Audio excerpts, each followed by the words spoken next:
The coMission. Morning, everybody. I hope you are looking forward to it, getting into God's Word again and talking about these things.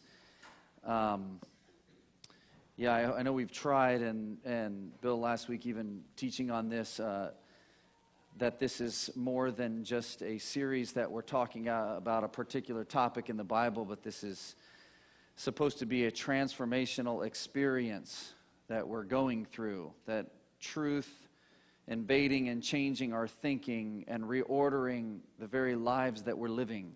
That's kind of what we're after. We're not after you getting more knowledge. If you're here to gain more knowledge, I'm afraid you've come to the wrong place. There's a lot of places you can do that, a lot of easier ways. I mean, you could be laying at home on your couch watching a podcast. You get what I'm saying? Drinking your coffee, enjoying, just your nice little life to get more knowledge. That's not what we're after. We're after looking at God's Word at a very deep level and having it transform the way that we live and what we're about as the body, as people. So I just want to reiterate that as we kind of get into this, because I think that's just so important. I just want to make sure that we understand that's what we're embarking on here. That's the heart of this. The heart of the whole thing is changed lives, and that we would be people that live more in line with what He's doing. So we've been talking about a lot of things here, this idea of the coMission. It was kind of introduced last week a little bit. We're trying to, unpack this thing, these last words that Jesus said. But we want to really look at them as comprehensively as we can. So we really consider deeply, what did He actually say? What did He mean by what He said? And how should that actually impact my life? We're a culture now that has just become accustomed to just hearing things in bite-sized pieces, and we don't think at a very deep level about truth, the meaning of truth, and how it should impact our lives. We're on purpose here, we're slowing way down. We weren't intentionally going for the record of the longest time talking about just a few verses, but we're going to talk a long time about just a couple verses.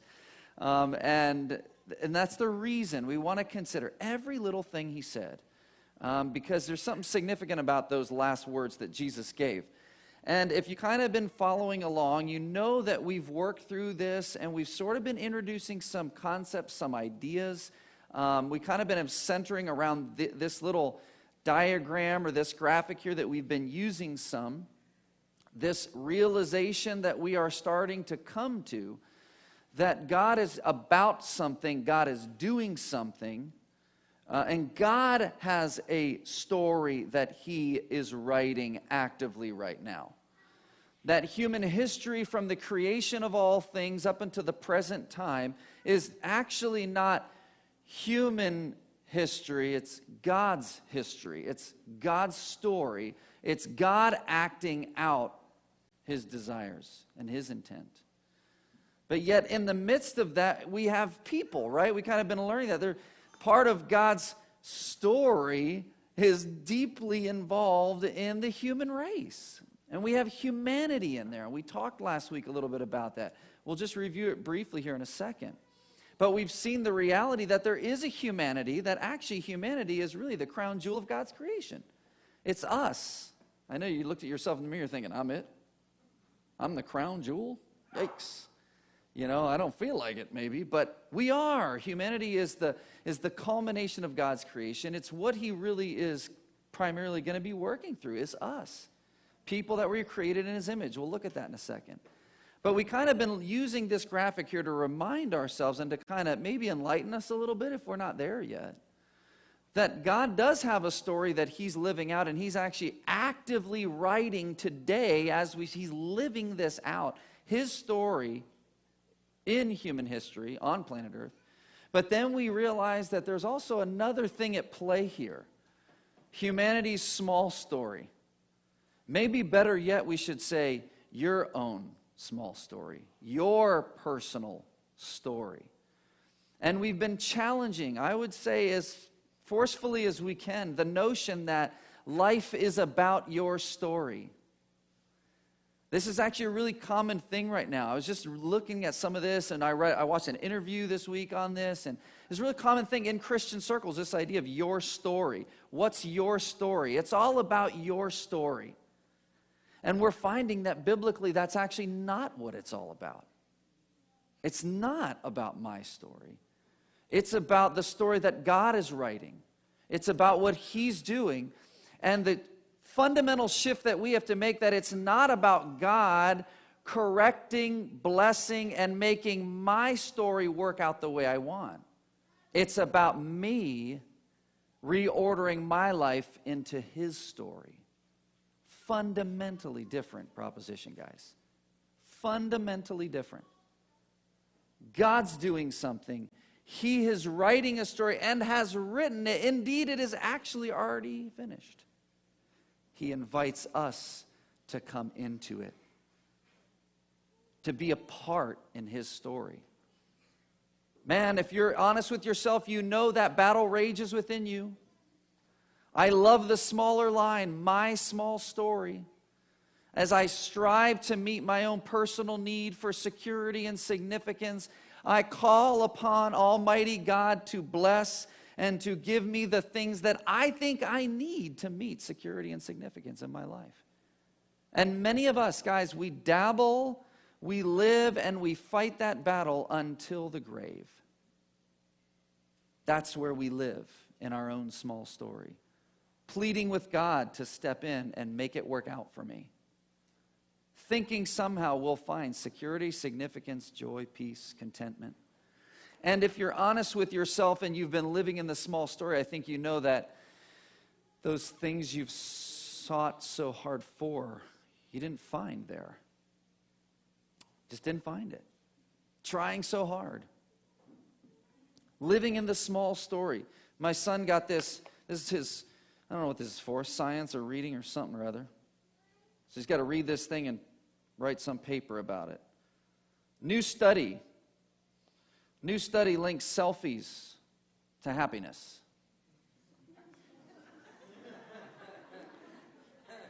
Should I go on? Do I need to say more? Do we live in the small story? New studies prove regularly snapping selfies with your smartphone and sharing them with your friends can help make you a happier person. Everybody get your phone out. Let's get happy, okay? You think I'm kidding? University of California, Irvine, people with PhDs. You will be happier if you make your small story greater. It begins with pictures of yourself, sending them to everyone. Me loving life. Me making brownies. Me at this wonderful scenic location. You're in your stinky house. Look at me. That makes me feel so good. It makes you feel like dirt, but I'm happy. Is this true? You been there when you're seeing people, there's all the selfies of the wonderful tales of adventure they have, and you're mowing your lawn and the dumb thing will not start? Do you get what I'm saying? I've been beating my weed whacker for an hour and a half. It's just not working, you know, and then here's Jim, he's out fishing. Hey, you know, oh, man. I hope you're happy, Jim. I'm loving this weed whacker, man. You know, I'm making sport of it. I shouldn't, but it is laughable. But it is so true. So true, guys. And until we get beyond the humor, indeed humor, but get down to the real realization of our hearts, we live here. And we stay at the bottom, just looking up occasionally at God's big story, glancing from afar. What are you doing there? Oh, wow, that seemed neat. But I'm just going to stay here. Snap, snap, snap. That's where I'm staying. Wow. Danger, danger. So we want to get into this. We want to talk about this. We talked last week about the reality of all people being missional. That by very nature of being created by God as an image bearer of Him, all people apart from God, that don't know Him, that aren't His children, and even those indeed that are, they are all image bearers. They all are missional. They're living out a pursuit to have two fundamental questions answered. My security, my significance. They're built that way. built that way. So we want to look deeper at this by introducing this and talking more about what the mission of God actually is. Because we're going to talk about the last thing Jesus said and how Jesus refers to this and how Jesus invites us into this. But if we don't know the thing that God is actually doing and what his mission is and how he does answer the questions of security and significance, then we're just going to be kind of talking in vain and maybe unintentionally start just trying to do something for God without understanding what he's really about, not going into it with a right frame of mind. So we want to talk about this mission of God. What is it? We understand that we're all missional people. We're created with this need to have these deep questions answered, and we're all on a pursuit to have them answered. And we talked a little bit about this last week in creation. And we kind of, from creation, can derive a definition of what the mission of God actually is. We saw it right there when he created. And we went through that story about what God did, how he made mankind, and what he told them. And we got a basic definition that God defined this thing that he was doing here on planet Earth with us as his design, his intent to fill the earth with whole image bearers. Whole meaning complete, holistic, not broken, but whole. Whole image bearers, connected deeply to him and serving him by reigning over the earth. Isn't that what he told Adam and Eve in the garden? He didn't talk about selfies, didn't talk about football. He didn't talk about any of those other things. He created them as his image bearer in a unique, dependent relationship upon him. And he charged them to serve him by reigning over the earth. It was actually a pretty simple thing that he said. Here's what I want. I want people that are made in my image to be in deep connection with me as they serve me by reigning over the earth. Be fruitful and multiply. Make more of them. That's all he told Adam and Eve. Make more that are that way. That's what I want. I want this earth filled with people that are deeply connected to me, and they're serving me and reigning over this creation that I gave. I give it to them. It's for them. That's what I want. Seems simple, doesn't it? It's really not hard to define what the mission of God is. This is what God was after. And what we're going to find is this, guys. We're going to find that this is still what God is after. His mission didn't change. What he wants to see happen on planet Earth hasn't changed. He wants it filled with people deeply interconnected, dependent upon him as they serve him. And the ultimate thing that God is about, we're going to see, guys, is the restoration of this mission. That's what he's doing today. That's what he was doing yesterday. That's what he was doing 1,000 years ago. And that's what he's going to do all the way to the end, is restoring this original purpose that he had. This is what he wants. This is hugely informative to us. Right at the outset, we're not going to get really deeply applicational right now. But if your mind is thinking about me, my life, and applying, we can easily step back, consider this, and start writing down on the paper what we are about, and we start to see gross discrepancies, don't we? Dramatically different things that we're pursuing. And maybe you've gone to churches, different kinds, whatever. I see there's some people here visiting. That's awesome. Maybe you've grown up in the traditional church. Maybe you grew up far away from God. Maybe you grew up making fun of the traditional church. I don't know what you grew up with, but you probably come in here in these walls with some preconceptions about God, what he's doing, what he's about. Maybe to you growing up, he was the God of no. Fun? No. Everything you want to do, it's a big fat no. And I'm waiting. I got the stick. Oh, my hand is tremoring, ready to use it on you. Maybe that's the God you grew up with. Maybe you grew up in a tradition of God as the God of yes. Right? You come in and he's just waiting. He's like, I got unlimited cash, blessings. I just want to make your life wonderful. And that's the God you grew up with, you knowing. Maybe that's the preconception you have of him. We're finding this when we read his scripture, that that's not the God of the Bible. Both of those caricatures are wrong.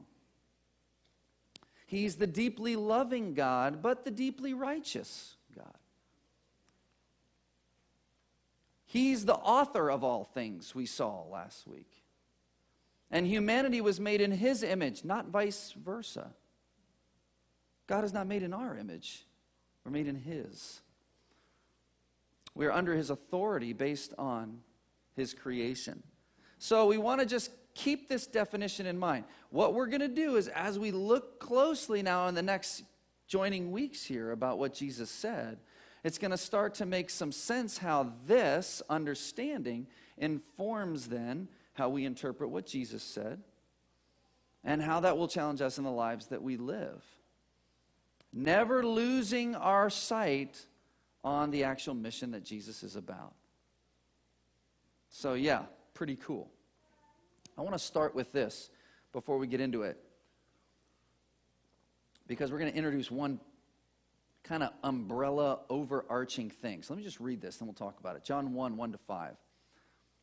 In the beginning was the Word, and the Word was with God. And the Word was God. He was in the beginning with God. All things were made through him, and without him was not anything made that was made. In him was life, and the life was the light of men. The light shines in the darkness, and the darkness has not overcome it. Those are some really, really cool, powerful verses. And I think they're particularly important for us to consider as we kind of step into this a little bit, considering let's unpack this mission of God. What is it that he's doing? How is that original mission that he established and started in the garden going to play out? How's it playing out today? How's it going to play out in the future, that we can somehow assume that that is indeed his mission and that's what he's going to be about? Well, the good starting point, and Bill touched on this last week as he went into creation and really kind of established the authority of God in the person of Jesus over this whole discussion that we're having, because he's the one that created it, he's the one that started it, and all humanity was really made by him, for him, and in his image.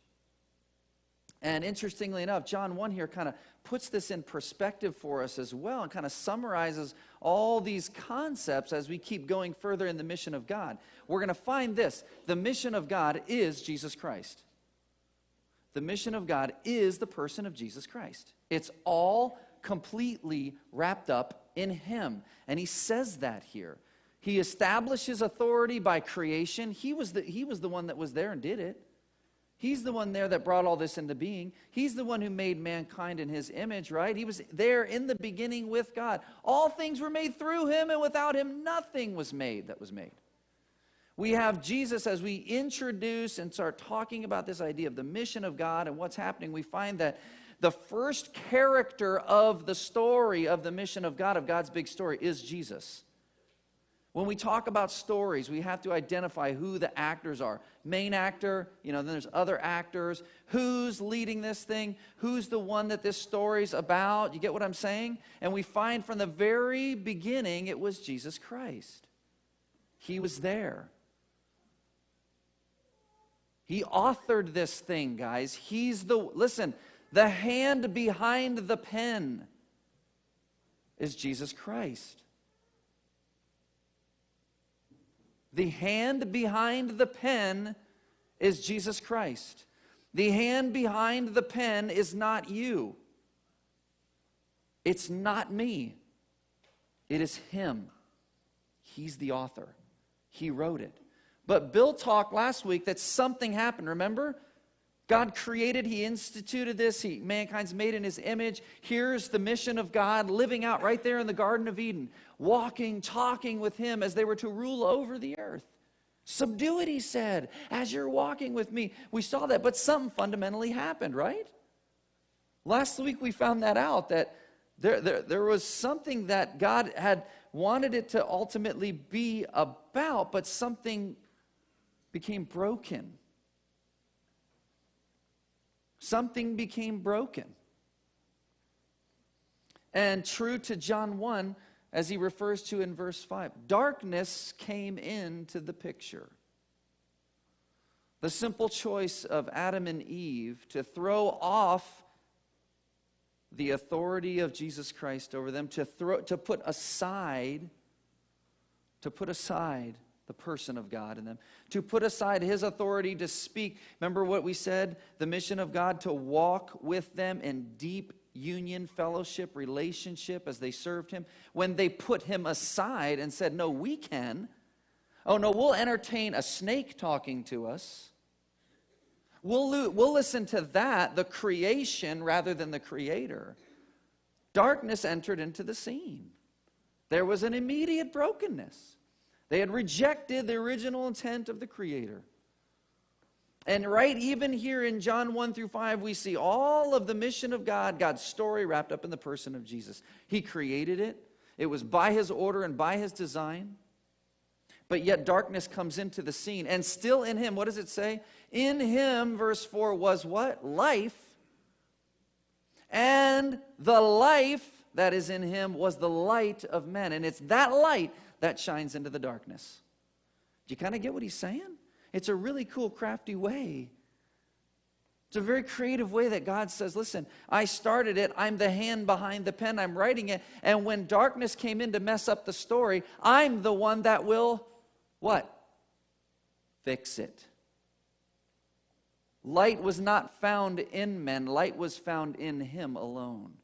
He was the only source of light to shine in the darkness and fix this problem. So just remember this as we kind of go. There's this big umbrella concept here. The mission of God is all completely wrapped up in the person of Jesus Christ. We come to this discussion with that fundamental understanding. We're not juggling anymore here, guys. What I'm saying is we're taking a massive faith leap. We're not juggling anymore that it's about mine. We're not juggling anymore that I'm actually the author. I'm not considering anymore that, oh, this is actually me working out my story and somehow, ding, it's going to be great. God's going to love it, bless it, and it's all going to be wonderful for me.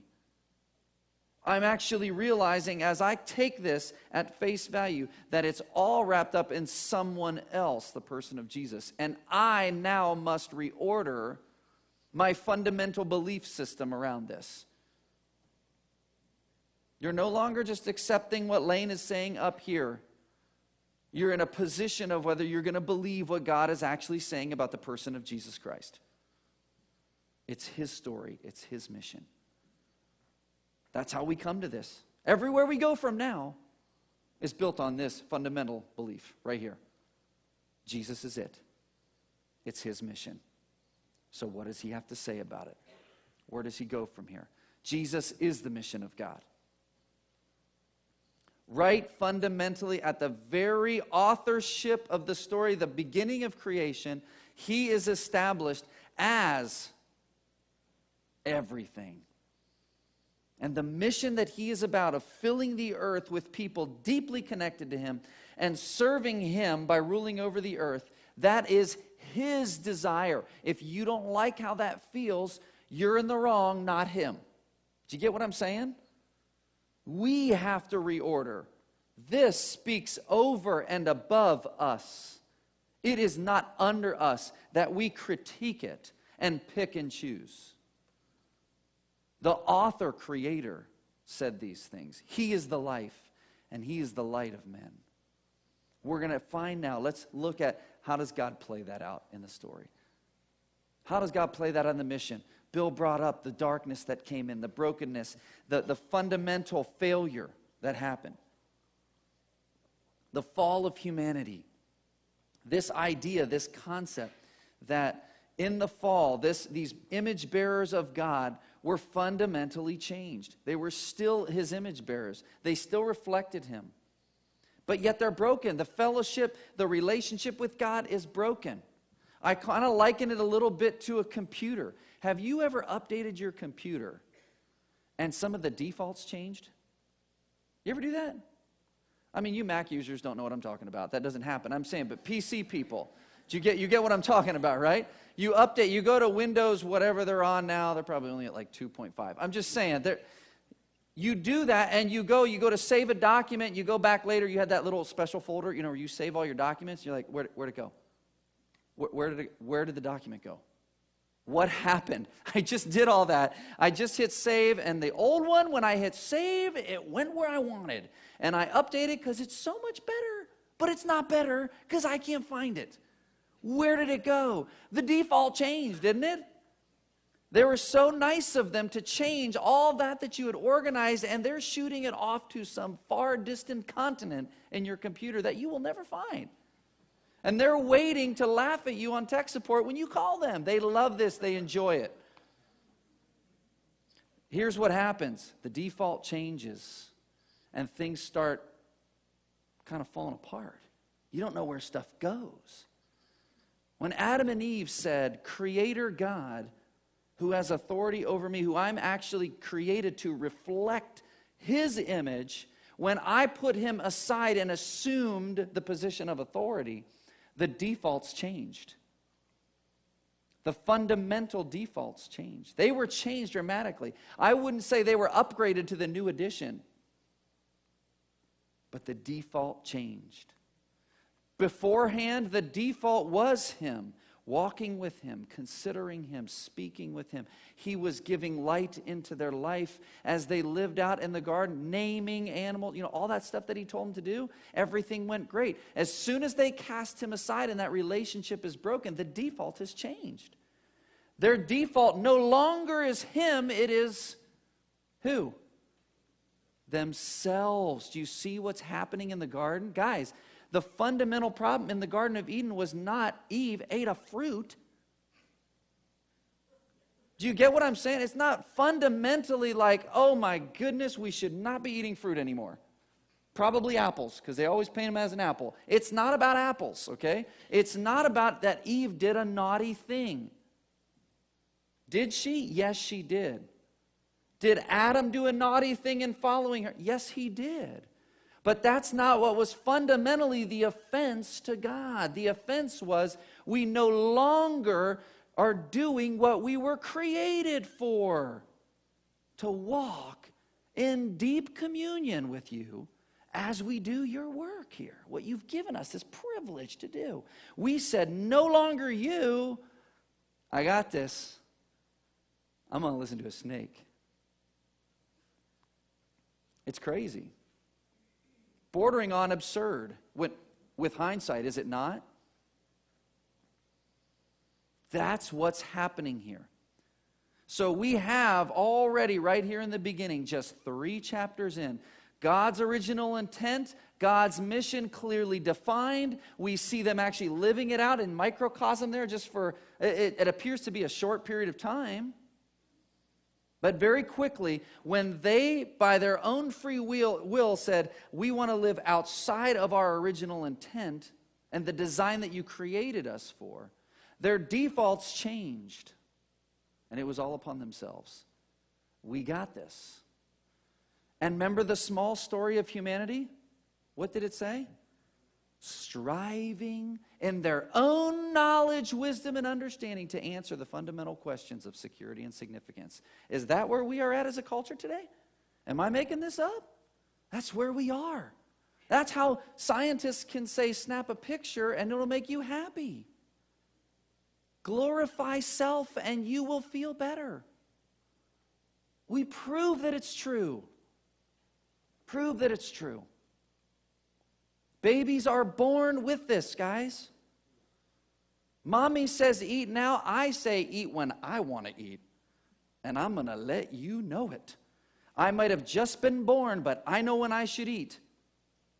You might be my mother, but you're clueless about when I want to eat. I want it now. And they do it as they get older. They know they need cookies before dinner. They know that's best for them.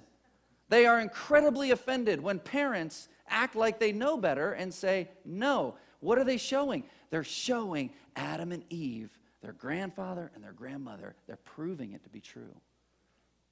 That's the problem we're in. The mission of God is defined, guys, by the fall of humanity. So God's mission, what is it? The mission didn't change, but the people that He created did. And in order for it to be restored to what he intended, God's got to do something about the fall of humanity. He can't just say, hey, that's fine. Well, you guys just wing it. See how that works, okay? Let's just get to the end. I'll give you a bunch of money when you want it. Okay, you want a new house, new car? No problem. Just let me know. Fill out a form. I'll send that. We'll get to the end of time and it'll all work out. No, it can't, because they're fundamentally outside of how they're designed. They have to be what? Restored. They cannot function here in rejection of what they are designed for. They have to be restored, rebooted, corrected, made right.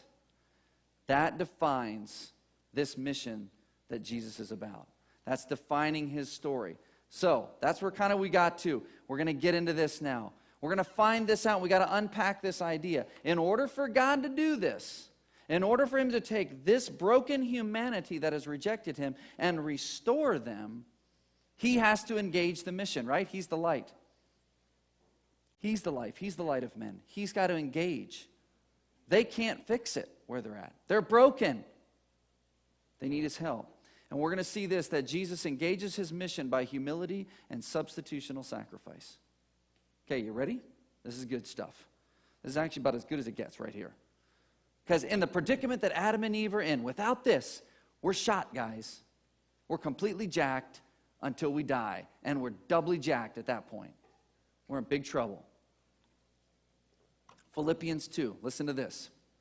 Speaking of the person of Jesus Christ, who, though he was in the form of God, did not count equality with God a thing to be grasped, but emptied himself by taking the form of a servant, being born in the likeness of men. And being found in human form now, he humbled himself by becoming obedient to the point of death, even death on the cross. Are you catching the profound oddity of this? The Creator, the one who stands in authority over this, humbles himself. What in the world is happening? What is going on? This doesn't compute to us. It would make much more sense to wipe these suckers out and just start a new batch. I mean, does that not make sense to us? Just, it didn't work the first time. I'm going to go for a full reboot here. Like, we're chucking this one, getting a new computer. We're going Mac now, okay? Humanity, volume 2. That's not what he does.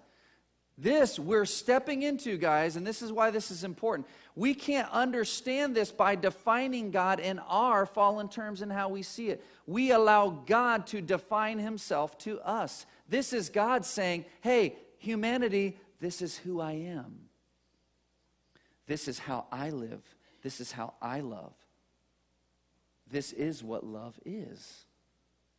The one who over here had no business humbling himself chooses to humble himself for the betterment of the one who rejected him and went his own way.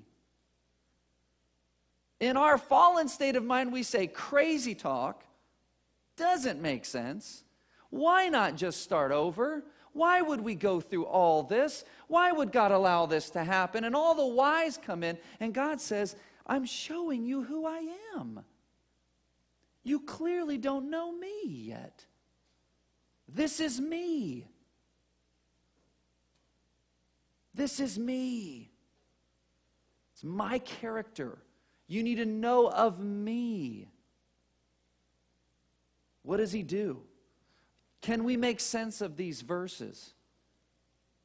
He was in the form of God. Do you get what he's saying? Jesus Christ, the Prince of Heaven, the one who spoke and all things came into being. Guess what he does? It's saying here, he has every right to say, I'm not leaving here. I'm not leaving the glories of heaven. Oh, no. If anyone's going to meet me halfway, it's going to be those suckers.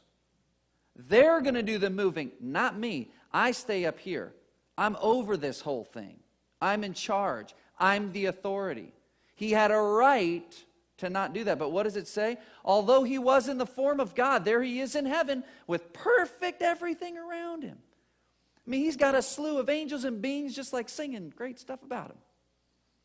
He's got like the never-ending selfie. Perfect up there.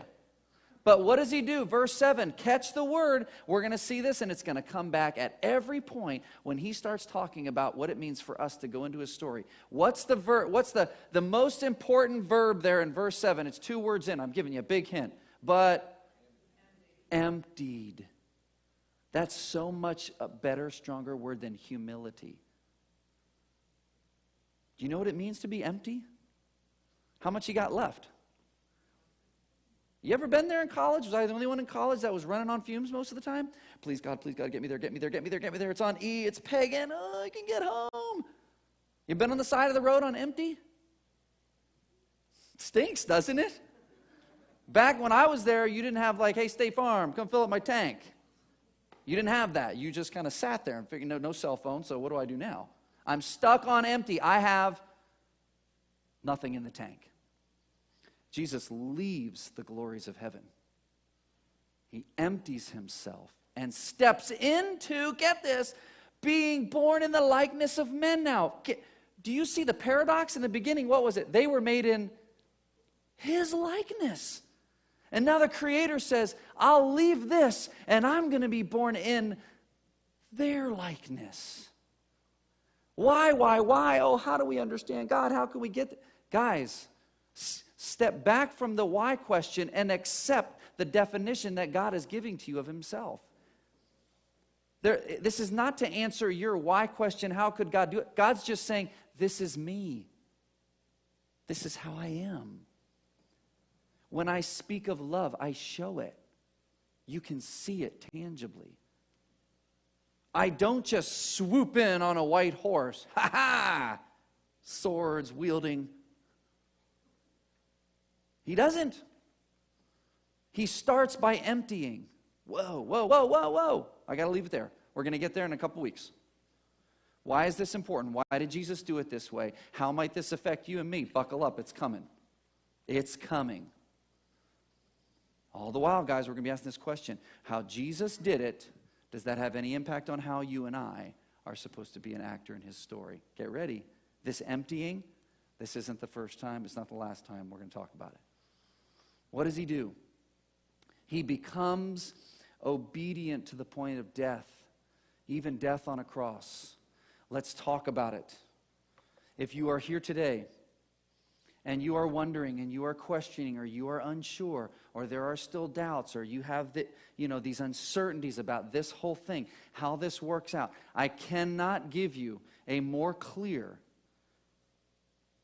and a better presentation of this than what we're going to read right now. Man, tune in. Tune in. Get it there. Listen. This is how Jesus steps in and leaves the glories of heaven, empties himself to do what? Why would he do all that? Read. But now the righteousness of God has been manifested apart from the law, although the law and the prophets bear witness to it. The righteousness of God through faith in Jesus Christ for all who believe. For there is no distinction, for all have sinned and fall short of the glory of God and are justified or are declared righteous now by his grace as a gift. He actually says there, by his gift as a gift through the redemption that is in Jesus Christ. Whoa, big words. What in the world's happening there? What does all this mean? Where does he begin? The righteousness of God has been manifested. It's been shown. As Jesus leaves the glories of heaven and steps into the sandals of humanity, the very righteousness of God himself is being shown. And he says this, no, it wasn't by the law and the prophets. It wasn't through that idea that we could follow these things like the Israel thought. Israel thought, give us that. Remember in Exodus? Give us the law, give us the commandments, we'll do it, and we'll attain back to the standard you want, God. And God says, have at it, boys. And they botched it on one. Forget 10 commandments. God could have given them the one commandment. Right? Botched it. Epic fail. Paul says that here in Romans. It wasn't through the law or the prophets that mankind was going to be made right. Why is that? Because 22 had to happen. The righteousness of God could only come by faith in the Creator. That same Prince of Heaven that spoke everything into being, when he left, he emptied himself and came. It could only be through the perfect righteous one himself. For all who believe. Why? Because all have sinned and fall short of God's glorious standard. When Adam and Eve said, we don't want it, we got this, the defaults changed and they could no longer, because sin became a very part of who they were. They could not match up. That's why he says they fall short. Here's Jesus. Here's the righteousness we required to be in that deep fellowship, friendship with him, and to be the people that he wants us to be. Here's his standard. We're down here. There's no way to get there. We don't have righteousness. When they stepped away, they left the realm of righteousness and they entered the realm of pride, and it consumed them. And they look at that equation and say, we know we need righteousness. Let's try the law. They tried that. Did that make them righteous? No, he said it only showed them that they weren't. So here they are in the predicament of, I want to get back here where he is, but he's the all-righteous one. And we're over here, our defaults have changed. We can't work. We just tried to work. He said, give it a roll in the law. Try it. They tried it. And oh, man. I screwed up on one. I didn't even get to try 2 or 3 yet. I'm broken. Yeah, you are. You don't have righteousness. So here's humanity, separated, unrighteous, in darkness and in sin. And here is the righteous Creator who they need to be restored to. How does he fix it? It's only by that righteous Creator coming and by living and by dying. And look what he says. He offers it freely as a gift. I can only do this. You can't. You over here must recognize that, admit where you are at, and believe in what I have done for you. And that will indeed do what the last word there says, the redemption in Christ Jesus. Do you know what he's saying? Christ Jesus buys them back. That's redemption. He buys them back. They're over here separated apart from God for all of eternity. They can't do anything to get there. They tried the law and they failed. Ooh, I really want to so bad. Doesn't matter. You're separated. It required the Prince of Heaven to say, I will die as a payment to buy you back. Now you are mine. See what he's saying? It's profound, guys. You want to know what the gospel is? Do you know what sets us apart from everything else? We're the only one who the Creator gave his life to buy us back. All the others say, here's our way of trying to get there. Does it work? They all fail. But you know what? I'm not putting them down. I'm putting you down too and me down. I'll give you the 10 commandments. Who wants to give it a whirl? Text me this afternoon. How'd it go? I mean, if you're smart, you're like, don't give me that book, man. I don't want to try it. I know where this leads. This leads to me stinking it up. This is the crucible of history. This is where it all shifts and change, is when God steps into humanity and he dies as a punishment that belonged to them because of their choice and their rebellion. And he says, I will take it. I will take it. And you can sit back and go, God? Why would he ever do this? Because this is the only way to break through to stubborn you and me, that this is what love really is, and this is who he really is. And he lives it out, and he says, I'm going to buy you back. You can't get there. I can get you there. By what? How many times here? Faith in Jesus Christ. Faith. So here's this broken person. The only thing they can exercise of good towards God is faith, which is just acknowledging what he said is true. You see that? They can't try. They can't be like, God, I'm going to promise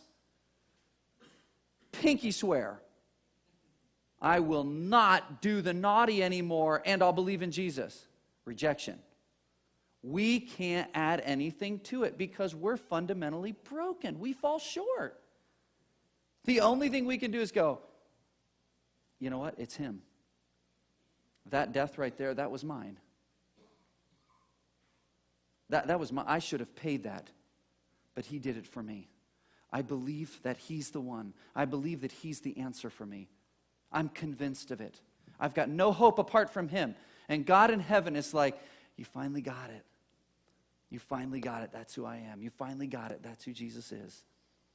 And with gladness and joy, get this, he freely gives. He credits it to your account. You had no righteousness. Now I give you all of it, baby. And I look down on humanity and those that believe. I no longer see them in their father, Adam, in sin and in separation and rebellion. I see them back restored, brought back into the person of Jesus Christ again. What happened? The thing that was broken, now we can have what again? Fellowship with him. What does he call us when we believe? Children, saints. I mean, all these words come out. You're like, what? That was the greatest transaction in history. I did nothing for it. I just admitted I was shot. And then he calls me a saint and a child, an heir of God. Scratch your head until the day you die. You won't be able to wrap your mind around it because that's who God is. And back into where we're going, that's the mission of God. For God to fill the earth again with people who what? Who are in deep what? Communion, fellowship, relationship with him as they serve him. If he wouldn't buy us back, it ain't happening, guys. There's just no shot. Any of you tried the law? Have you tried it yourself? I have. I'll admit that. You probably know of the grace of God, but you still like to keep trying it, don't you? Do you ever get so frustrated at something that you do, some failure or shortcoming, and then you resort to promises with God? How's that working out? I mean, that's a train wreck, isn't it? That's a train wreck. And we do the defeat. Oh, I am promising, so I think I feel good. Whoa! Ho! Where did I go? I went further down than I did last time. And we play this game. I think I can. And Jesus is going, I did. What are you earning here? I did it. I earned it. Before we go on, I want to challenge you with that. We're going to talk about it at the end. I'm just going to challenge you with that. If you are here and you are not clear on that, that is the message that we believe. And I would share with you this. It is not mine. It's the message of this book. Of all the lies that you've been told about this book and all the lies that you've been told about the person of Jesus Christ, make no mistake about it. What he says about himself and what he claims to be is the God of heaven who created everything, and he created it for a purpose. And when it went awry based on our own failures, not his, he stepped into humanity and said, I will fix it. If you will believe in me, I will buy you back. I will restore you. You won't. Just like Adam and Eve were created out of nothing. They were not some other pre-existent form requesting of God for them to be image bearers. No, all this originated with him. He started it, and only he can restore it. Huge, guys. This is huge. I just want to make that clear. Look what he goes on to say. God put this Jesus forward as a propitiation, a payment by his blood to be received by faith, not by actions, by faith. These people in this position, broken image bearers, can do nothing. They fall short. They only can believe. What is it? Just to show God's righteousness. Look at that. It was to show his righteousness at the present time so that he would be just and the justifier of the one who has faith in Jesus Christ. Is this talking about the broken image bearers or about God? No, everything Jesus did is to say, I am the one. I am the just one. I'm the one that calls people righteous when they recognize me and believe in me. Yes, that's me. That's who I am. Believe, recognize who I am, and I will do the work. Hey, this is huge, guys. Fundamental right here. We introduce here this theme that is central to the mission of God of restoring things to the way He intended it. The vehicle God always uses to restore things to His original intent is the work of His grace. It's not the great accomplishment of us. It's the work of His grace. He steps in. Okay. So we see this. Jesus engaged His mission by humility and substitutional sacrifice. Without this, those image bearers are not going to be whole again. But what about this whole thing of filling the earth again and walking with Him and ruling over the earth? Things are looking a little bit south right now. Last time I checked. Anybody else reading the news? I'm thinking, earth being filled with what? Because it's being filled with something. We're going to find this, that Jesus will complete His mission with a restored planet Earth filled with restored image bearers. And we're going to take a leap here into the book of Revelation. I'm just going to cover 2 little verses in there to prove the point that the thing that God started in the garden is ultimately the thing that He is going to restore. The caricatures that you have about God and about the future and about eternity might possibly be wrong. That floating on clouds with wings, singing with harps, is not the picture we have of eternity. That rather the biblical picture of eternity is one of God fully restoring this planet to what He intended it to be. He doesn't got harps. He's going to pass out harps. Grab a harp. That's not what He's going to do. We're going to see Him say, no, I'm going to bring about what I set out to do. I'm going to complete it. And I don't have them up here just for the sake of time, but in Revelation chapter 5, if you get some time to read it, I'm going to put one verse up there. But in the early part of Revelation chapter 5, at the beginning of the time period where God is going to put judgment upon the earth to purify the earth in order to return it to the place that He wants it to be, judgment has to take place. He cannot overlook this gap of separation. He cannot do it. But in His grace and His forbearance, He gives opportunity after opportunity and millennia to humanity to recognize Him. But in chapter 5, we read a really crazy thing happening in the throne room of heaven, where the scroll is sitting there that represents God's judgment upon the earth. And He's going to spend the next number of chapters talking about, as He opens that scroll, it is judgment after judgment after judgment after judgment. And the scroll is there all wrapped up, and it's got seals on it, and nobody can open it. Who could open it? There's no one who could open that scroll to enact His judgment and to restore the earth to what He intended. What are we going to do? And there's literally, John, the guy who's writing this vision, is in tears because he knows what the original intent of God was for the earth. And he knows that judgment would have to purify the earth to restore it. John cries. There's no one who can open the scroll. This earth will never be restored again. He is torn up over it. What are we going to do? Look what he says. All of a sudden, a song breaks out.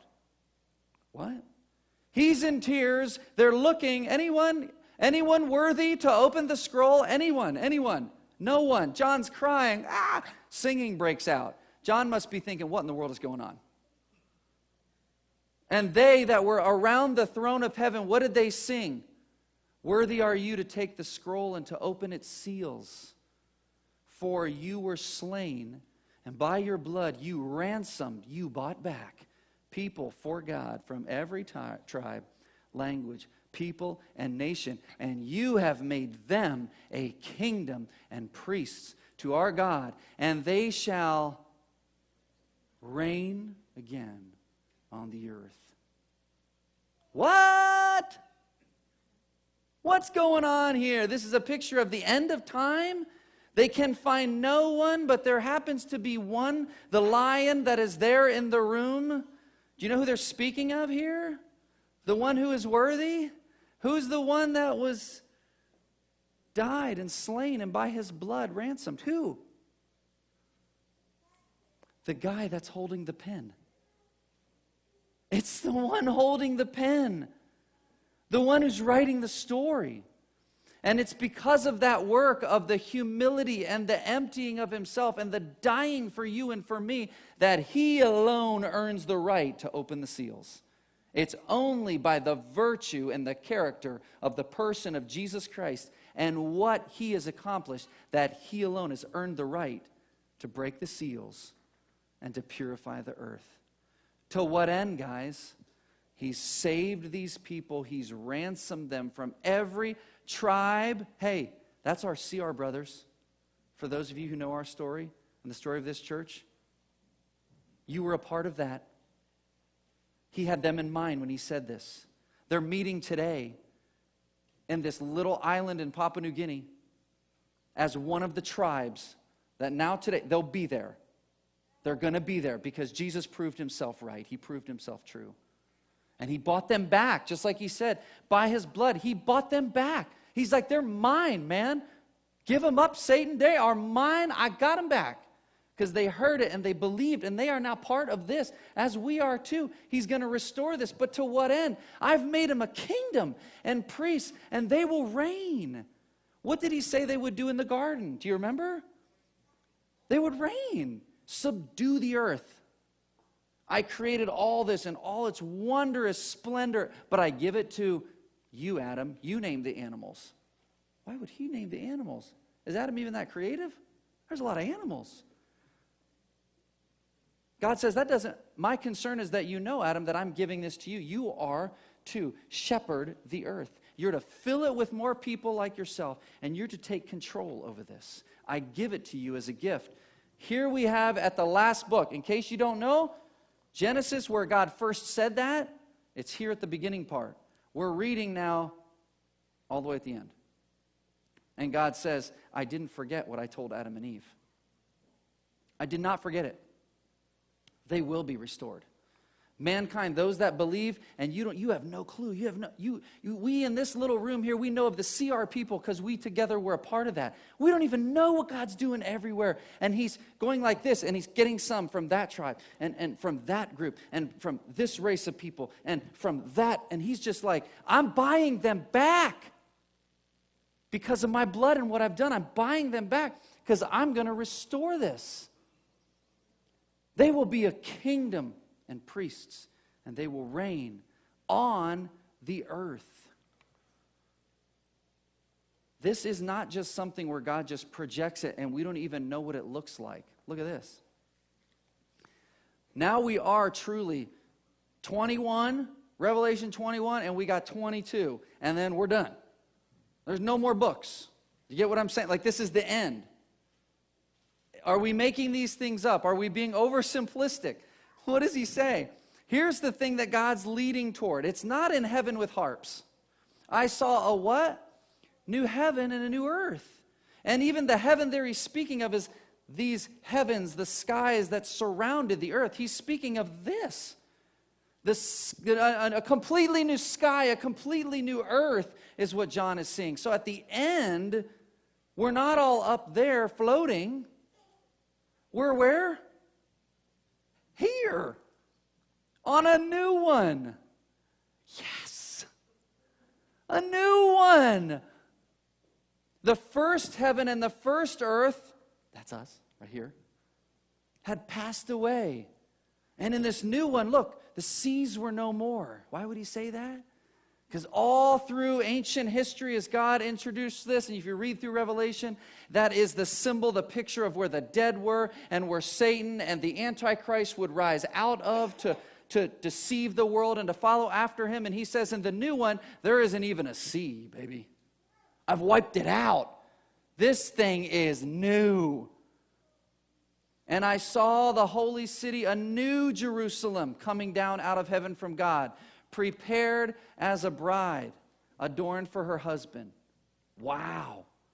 We look forward, we project the story, and the one holding the pencil says, I'm going to bring about a culmination to this, and it's going to be right here where I started it. It's going to be just how I started it the first time, and this new heaven and new earth will be filled with whole image bearers that walk and talk with me and reign over the earth like I intended them to. And he says some specifics in there that are crazy. He gets very practical. Some will serve him and overlook certain cities, and they'll kind of almost be in like his government ruling over this earth the way he intended. Subduing the earth as he intended. The funny thing is this has almost been a vacuum and lost in contemporary Christianity. We have created a picture of eternity that is indeed about harps and clouds and floating. And we forget the mission that God is about. He wants this earth filled.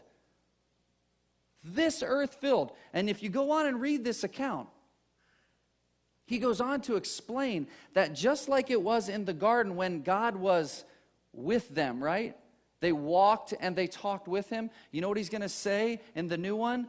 There is no temple because God is with them. He returns because it's all right again. And he's here. There's no entering in. There's no Holy of Holies. There's no clouds. There's no smoke. There's no curtains. It's the very presence of the God Creator with men. And he says, no sun. We don't need for that. We don't need solar panels.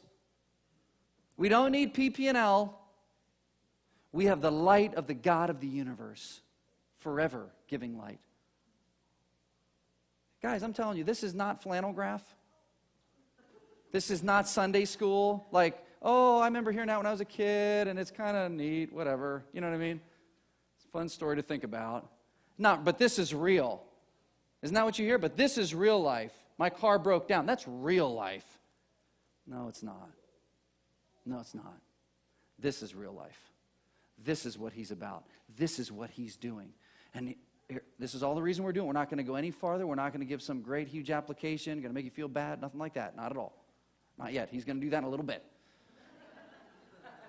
We want to talk about what the mission is, because if we're going to talk about when Jesus said, go now and make more disciples, do you think that has anything at all connected with this bigger mission that he's about? This story that he is writing?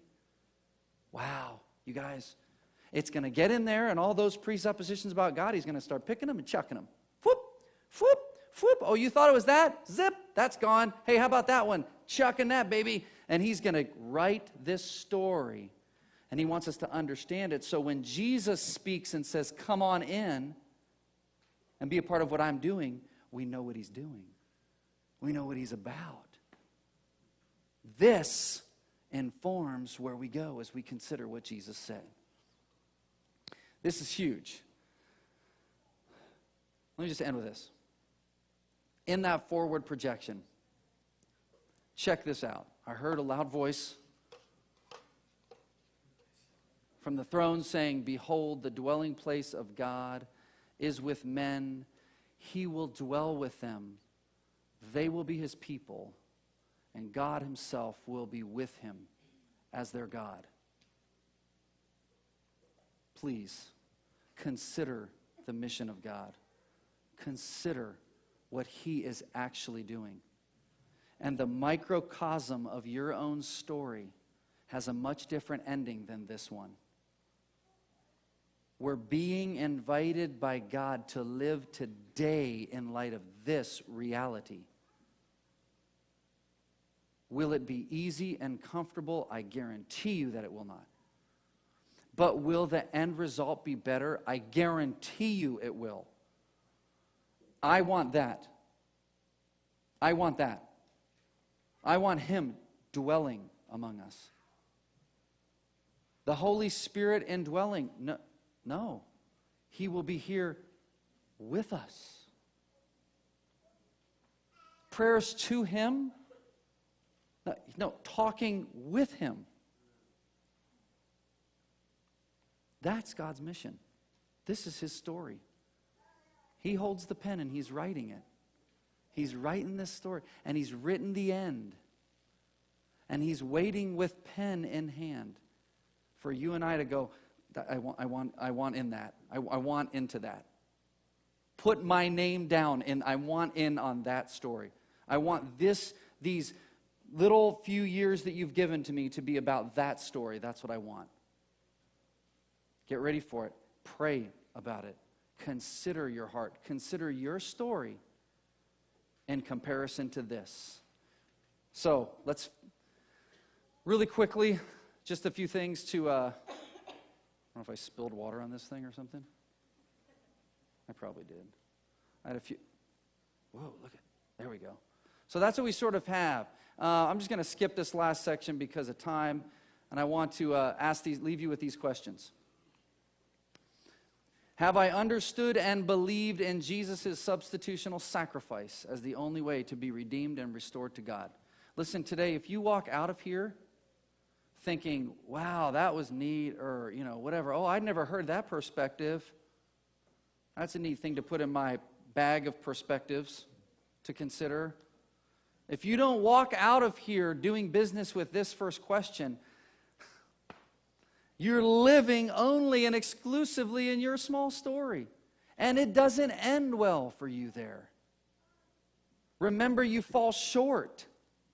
And you can't correct that. So if you don't accept, believe, understand, and believe in Jesus' substitutional sacrifice to what? To buy you back, then you are believing that you got this.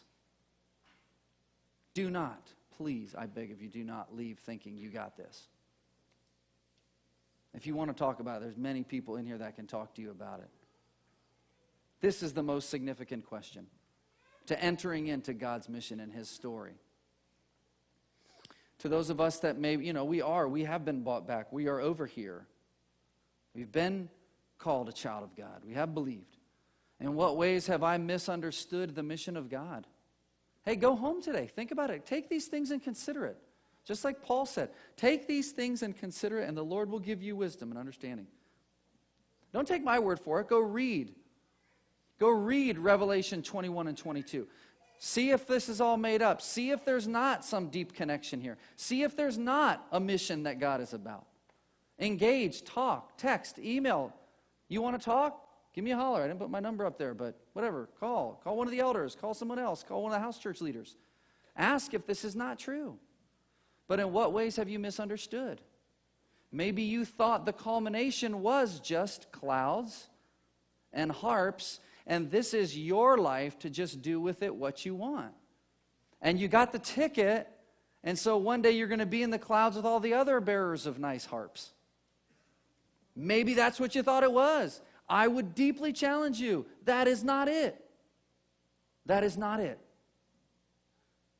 That God is not primarily coming and doling out tickets. He's inviting us into something here, guys. In what ways have I misunderstood the mission of God? And consider this as we start moving further. To what extent do I believe in the supremacy of the mission of God? What do I mean by that? The mission of God outlined here, spoken to us from Him, given in great detail. To what extent do you believe in the supremacy of this mission over your own personal one? That's the biggest question you can walk away with here. If you're a believer and a child of God, you walk home today, and I actually urge and I pray for each and every one of us individually to feel the tangible tension of that question. Do I actually believe that that mission that He's about, what He is actually doing, that He indeed holds the pen and not me? Oof. Careful, that one, that gets in there. That gets into the old heart and starts doing things. It's uncomfortable. But we've got to ask ourselves that. Whose mission? Whose story? So, let's pray quick and then we'll have some questions. God, thank you for your word again. I just thank you for, I thank you that you enlighten us with it and you help us to understand what it's about. I thank you for the clarity of being able to look at your word and look just simply at the beginning and then at the end and recognize that this is one story, that this is one thing that you're doing, and that you are the sovereign God creator who will restore all these things the way you said you would. That you weren't just trying, you weren't just giving it a whirl. And I'm just thankful for that. I pray that that would actually impact our lives and our thinking. I pray that we would be challenged in some of our misconceptions about what your mission is. I pray for those here today who come questioning the person of Jesus to begin with. Maybe they came with an institutional, traditional belief that being here is what's correcting this. Calling myself a Christian is what's correcting the problem that I'm in. Maybe some come not even knowing they actually have a problem. Maybe some come thinking they're just really wanting you to step in and make their life better. I pray that you would invade that space in their minds and make it very clear who you indeed are and what you're actually about. And help them to realize that it's only through the blood of Jesus Christ, He that spoke all this into being, He that is the author of the mission and the finisher of the mission, He alone can buy them back, that they would believe in Him today. We want that more than anything, God, that they could step into this new realm of living in the mission of God here on earth. We just thank you for perspective in that. In Jesus' name, amen.